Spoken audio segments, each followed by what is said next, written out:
मेरी फ्लाइट, वो पहली बार मेरे कहने पे ये बाहर का गोलगप्पा खाएंगे। हाय हाय है क्या? अब मैं दादू नहीं बुलाऊंगी, बच्चों को ही बुलाऊंगी। पानी बाय।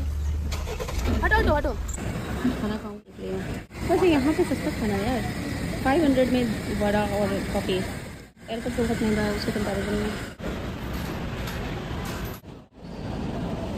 भाई फ्लाइट छूट ना जाए, बोर्डिंग हो गई है लगता है। मैं एयरपोर्ट से पहली बार जा रही हूँ, नए वाले एयरपोर्ट से इतने दिन के बाद, महीने भर बाद। मेरी 2 महीने हो चुका होगा।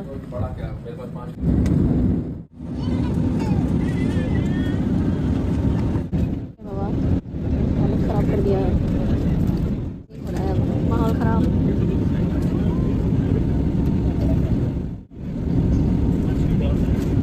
सांप सीढ़ी जैसा खेल रहा है लाइट में।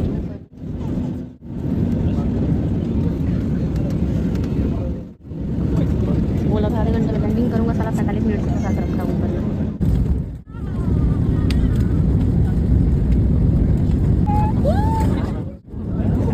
ले लो सारे हवा में जान ले लो।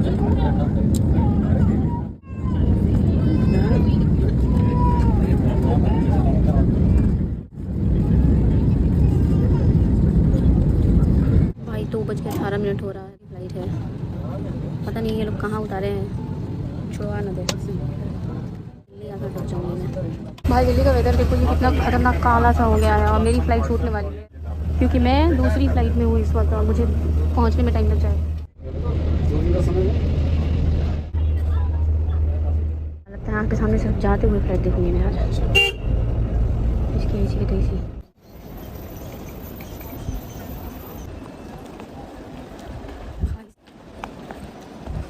क्या क्या कर दिया आज एयरपोर्ट पे, मुझे कुछ समझ में भी नहीं।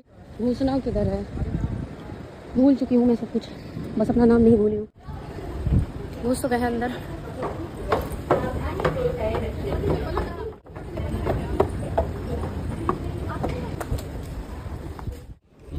सूरज दिखती है क्या?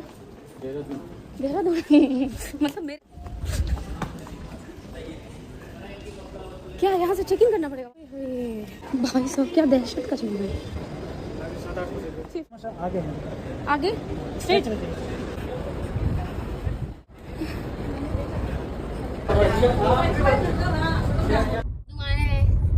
यहाँ मैं हूँ और हम घर जा रहे हैं। मेरा क्यों नहीं बना पाई तो भाई यहाँ आते ही अंकल का खर्चा चालू। खाऊंगी गोलगप्पे। घर के रास्ते को छोड़ करके आगे लेके आई हूँ मैं। कह रहे थे कि नहीं जाऊंगा, लेकिन फिर भी मैं भूली कि नहीं मेरे।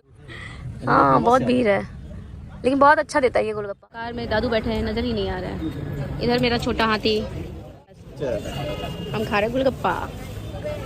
तो भाई निकले भैया हाय कर लो। यूपी से है, अयोध्या से, और यहाँ हम अक्सर आते हैं खाने के लिए। यहाँ पर भैया ने सारी वीडियो देख रखी है यार, और ये दादू के लिए बन रहा है।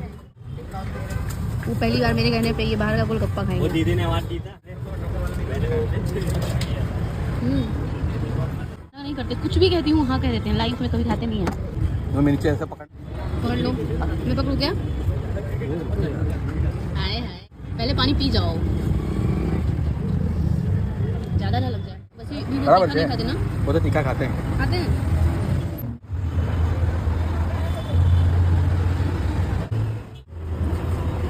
पानी की बोतल से नहीं आ रही। हाँ। आज दो ही कर दो। हाँ। मैं धुलवा दूँ क्या? मेरा गोलगप्पा हो गया। भैया ने मुझे मुफ्त में 4-5 गोलगप्पे अपनी तरफ से खिलाया, एकदम क्रेजी। यहाँ मैं हमेशा आती रहूँगी। देखो गेट पे ही खड़ी है। क्यों?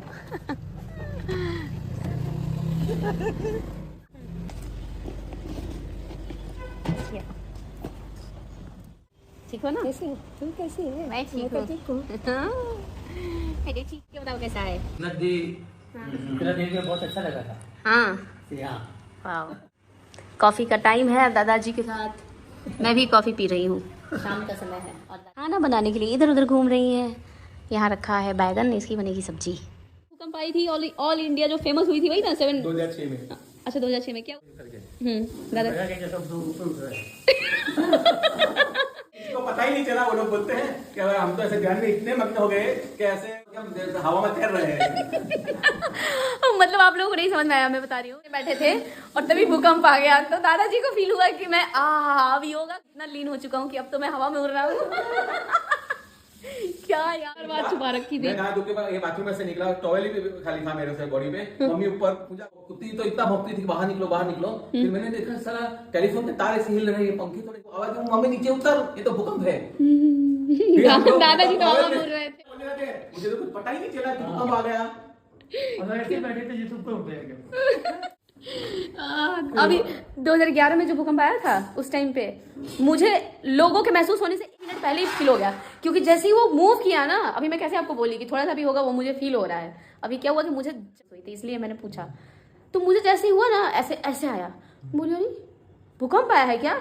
उसके बाद कि भाई भूकंप आया है, सब लोग बाहर निकलो, सब मेरा मजाक उड़ा रहे हैं। तब तक धीरे धीरे धरती ऐसे ऐसे होने लग गई। तो रात को 2 बजे अपनी जो खाट है ना, दूसरे माले पर सोया था, तो आवाज आने लगी। फिर मैं बाहर निकला गैलरी में, तो बाप रे बाप सब पब्लिक बाहर आ गई थी। तो ये भी है, अगर शहर में बहुत चिपके हुए घर है, जैसे आपका तो सोसाइटी है ना, ये तो रॉयल है, तो यहाँ सब सेपरेट है में, और बहुत तेज भूकंप आया था, सब मकान आपस में टकरा के, और इतनी भयावह थी वो आवाज, घूम घूम करके आवाज, सब बिल्डिंग आपस में एक दूसरे को टक्कर मार रही थी, और बहुत खतरनाक। एकदम रात को अगर दहशत में आ जाती हूँ, वो आवाज बाप रे बहुत खराब। अरे मैं बाहर खड़ा था ना, तो खाली टॉवल में ही था, बाहर खड़ा था ना, तो जमीन के ऊपर आप खड़ा नहीं रह पाओगे। हाँ वही हो रहा था। हाँ उसी लेवल का मैंने भी फील किया है वो 2000। लेकिन मेरे पापा तो हवा में बोला, मुझे तो लगा कि मैं हवा में हवा में उड़ रहा हूँ। दादाजी बोला मुझे इतना आ गया ध्यान में रहने, ध्यान में रहा, तो फिर सीधा ऐसा लगा कि हवा में उड़ रहा हूँ मैं। तो मतलब आपको बाद में पता चला? रास्ते में दिखा, सब रुक रहे हैं रास्ते में। मतलब आप पब्लिक को देख के समझ पाए कि वो भूकंप था, मैं हवा में नहीं उड़ रहा था। योग में शक्ति तो थी ना, इनको पता भी नहीं लगने दिया कि भूकंप आया है। अंकल जी बता रहे हैं कि ये जो तीसरी सीढ़ी है जीने की, मतलब वो डूबी हुई थी और बाढ़ आया था यहाँ पे, कब 2006 में। घुटने तक का पानी था यहाँ। तो भाई दिल्ली वगैरह की हालत सुन के मुझे अब डर लग रहा है। अभी है बारिश क्या ये कलर छुटा हुआ दिखता है। अच्छा, तो बारिश के पानी तक का पानी था। अच्छा, यहाँ तक का पानी था, इसलिए वो पानी के कारण खराब हो गया। तो आप लोग नीचे कैसे उतर गए? कुछ नहीं, हम लोग 3 दिन ऊपर ही थे। तो समय के साथ धीरे धीरे ऊपर शिफ्ट हो गए या अचानक से बाढ़ हो गई? अचानक शाम को 6 बजे हम लोगों ने सब सामान, पानी यहाँ गेट तक आ गया 6 बजे। आपने तो बाहर का जो गेट है ना लोहे का, समुंदर का था? नदी कहाँ, ताप्ती नदी। अच्छा ताप्ती नदी का, हाँ ठीक है। तो भाई शाम का समय कितना बज रहा है घड़ी में, और खाना रेडी है। दादी ने बनाया है खाना अपने हाथ से, क्योंकि मिर्च तीखा बिल्कुल भी नहीं होता। और ये है मेरा खाना, बैगन की सब्जी, मेरी फेवरेट वाली, नींबू का अचार, मीठा है ना, आप बनाएंगे? वाह, खट्टा और मीठा। आप खाओ दादी।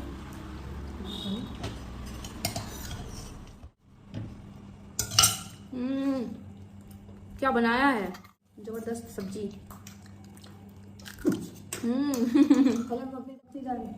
मगरी दाल है, मूंग दाल है ये वाली। वाह, ये तो खिचड़ी जैसा लग रहा है। नहीं मूंग दाल है, फ्राइड राइस, सिर्फ मूंग दाल है। आके देख, जूठा से छोड़ो, चम्मच से रखो यहाँ पे, बस बस छोड़ दो।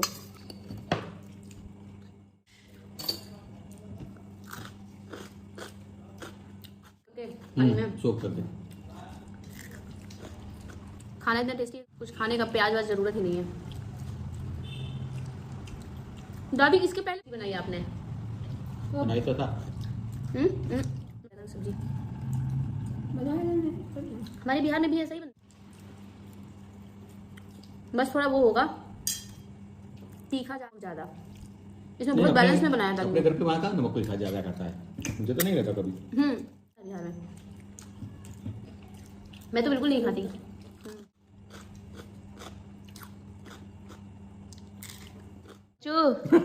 क्या ये मैं बुलाऊंगी इसी नाम से बच्चे। दादू का नाम बच्चा है, बच्चू। अब मैं आपको बच्चू बुलाऊंगी, परफेक्ट नेम है ये। एक बुजुर्ग आदमी का नाम बच्चू हो गया। दादा की उम्र लंबी हो गई, अब 100+ और जिएंगे, ठीक है, और 100 ईयर्स। यार पहले बताते ना यार, मैं बहुत दिनों से दादाजी के लिए यूनिक नेम ढूंढ रही थी। उनके मामा के साइड उसको नानू बोलते हैं। नानू? नानू नहीं, बच्चू। अच्छा, उनकी बुआ लोग बच्चू बोलते हैं। बच्चू क्यूट नेम है। उनको अपनी बुआ की याद आएगी जब भी मैं बच्चू बुलाऊंगी। अब से दादू नहीं बुलाऊंगी मैं, बच्चू। ठीक है? हैं? क्या बोलूं? बोला बच्चू भाई बोले। ठीक है, देखो बा, पहले बोलो, कैमरे में बोलो, नहीं तो लोग मुझे गाली देंगे। बच्चू भाई। बच्चू भाई। अब मैं दादू नहीं बुलाऊंगी, बच्चू भाई बुलाऊंगी। और इधर ये तो अपना नामकरण पहले ही करवा चुके हैं। मेरा घर का नाम क्या है पता है? यहाँ क्या? ज्यादातर मेरी मम्मी बुलाती है कुका, और मेरे मामा के साइड बोलते हैं छना। छना। छना ठीक है। तो ठीक है, छोटा हाथी खत्म, अच्छा नहीं लग रहा था, छन्ने बुलाऊंगी मैं। ठीक है बच्चू आई। अब बस दादी का नामकरण रह गया है। दादी। बबली बबली। बबली। हेलो बबली। हाय बबली। एक ऐड आता था ना, ओए बबली लव बबली। चलो लवली बबली हो गया आज तो। आज से नामकरण हो गया है। She is my Babli, here is Chhanna and there is Bachchu भाई।